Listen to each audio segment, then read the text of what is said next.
Hey guys, welcome back to T-Rod Whiskey. Anybody who's spent time in the bourbon scene has heard about poor man's Pappy. But have you heard about his goofy cousin, the poorer man's Pappy? Check this out.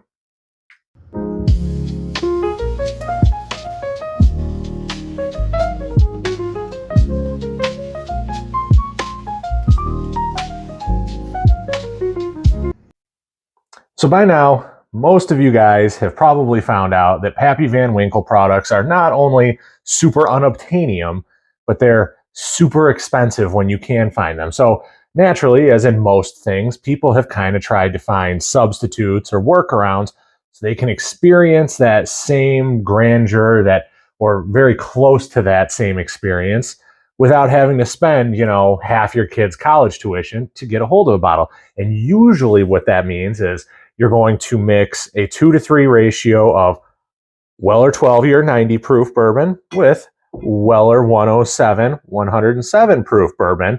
And then you kind of let it intermingle for a while, a couple of weeks. They say 2 to 3, maybe 4 weeks. And then that's about the extent to how much it's going to get involved. But if you're balling on a budget and maybe you can't find Weller 12 because that's also unobtainium and Weller 107 is also super expensive in your area, there's something called the PoorER man's Pappy.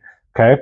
And this is a blend that I found on the internet. I ordered a label from Etsy, and it is 1/3 Larceny small batch 92 proof wheated bourbon from Heaven Hill. And the other 2/3 is Maker's Mark cask strength wheated bourbon, obviously from the Maker's Mark distillery. So project itself was super easy. I had a bottle that was the right shape. This is actually an old Stellum bottle and cork that I put through the dishwasher a couple of times, got my sticker in the mail, slapped it on, used a measuring cup, poured it in the appropriate quantities, and then let it intermingle for, I want to say it was like 3 weeks, 3.5 weeks before I finally got into it, because I really wanted to make sure that I didn't get into this too soon, didn't let the oxygen in there too soon, and really kind of make sure that this was as good of a blend as it could be for the money. Because total investment now, I think I'm looking at around $65 if you exclude the cost of what it was to get this bottle. And then I think the label itself was $5. So call it $70 in total. And I still had quite a bit of the Maker's Mark cask strength and the Larceny small batch left over. So it's been sitting in the Glen here for about 15 minutes.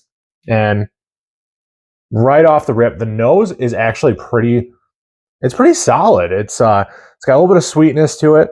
There's a caramely drizzle, graham crackery kind of note there with some, maybe like some charred oak.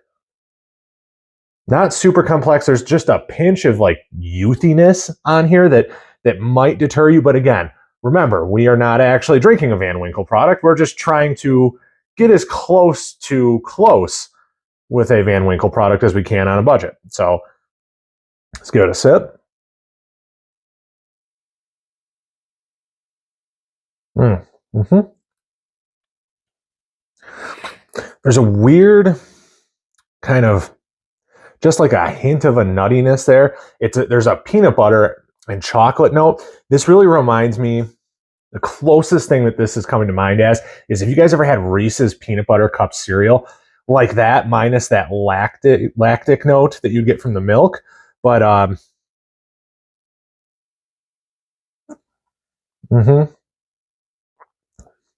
I mean, it goes down easy. It's just got just a hairline bit of spice at the back end, like a white peppery kind of note on the back end. Coats really well for a blend that I made myself. Not bad.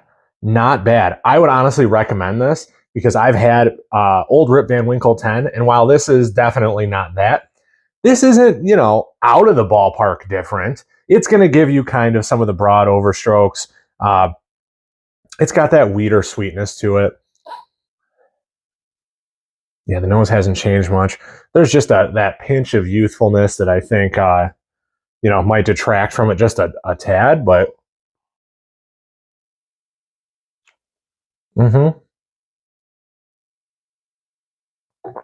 So, yeah, I would recommend it. I would say I mean, for the cost and everything, it's probably a solid 6.5. You know, it's not anything great, but you know, I think the Van Winkle line's a little overhyped myself. Never having really tried the 15, the 20, or the 23, going off of strictly the 10 and the Lot B. I don't think it's bad. For a do-it-yourself project, I think it's super cool. It's an awesome conversation piece because everybody just they see the picture of Pappy and they immediately think, oh my God, he's got a Van Winkle.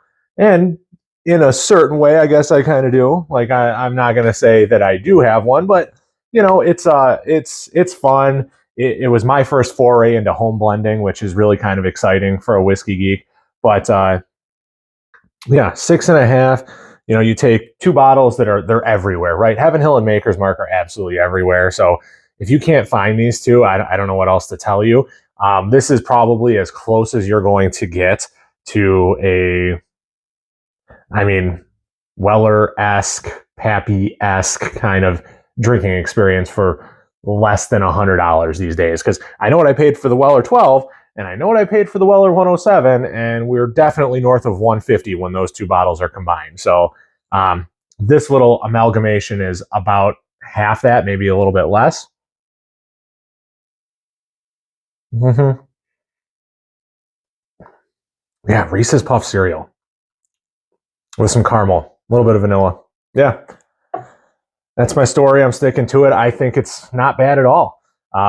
Give it a try. You know, if you have an extra bottle, it doesn't have to be one of these. Doesn't have to be Pappy correct. I'm just anal like that, so that's what I wanted to do. But give it a shot. You know, see for yourself, and you know, let me know what you guys think.